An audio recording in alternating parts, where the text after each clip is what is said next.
Hi friends, இன்றைக்கி நம்ம எங்கே வந்திருக்கோன்னு பார்த்தீங்கன்னா சிந்தாதிரிப்பேட்டில் ரொம்பவே பழமையான பிள்ளையார் கோவிலுக்கு தாங்க வந்திருக்கோம். அது பார்த்திங்களா, இதுதான் கோவில். வாங்க நான் உங்களுக்கு உள்ளே கூப்பிட்டு போய் காட்டுறேன். எவ்வளோ பெரிய கோலம் போட்டு வச்சுருக்காங்க பார்த்தீங்களா. என் பிள்ளையார் சதுர்த்தி அன்றைக்கி வந்தேன் நான். நேற்றே போட வேண்டிய வீடியோ போடல. நான் உங்களுக்கு ஏற்கனவே சொல்லியிருந்தேன், பிள்ளையார் சதுர்த்திக்கு வந்து நான் உங்களுக்கு ஒரு டிஃப்ரெண்ட்டான பிள்ளையார் காட்டுறேன்னு சொல்லிட்டு. அது இந்த கோவில் தான் பாருங்கள். இந்த உள்ளே வந்தாச்சு. கோவிலுக்குள்ளே வந்து இந்த கோவில் எல்லா சாமியுமே இருக்குது. இந்த கோவிலில் சிவன், முருகர், அம்மன், துர்க்கை எல்லா சாமியுமே இருக்காங்க.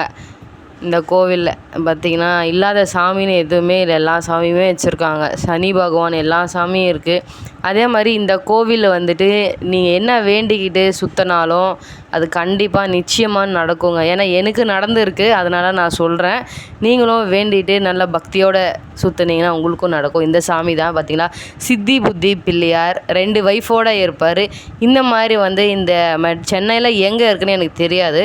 இந்த கோயில் ரொம்பவே ஃபேமஸ்ஸு. இதே மாதிரி தான் சாமி நான் உங்களுக்கு திருப்பதியில் காமிச்சிருப்பேன்.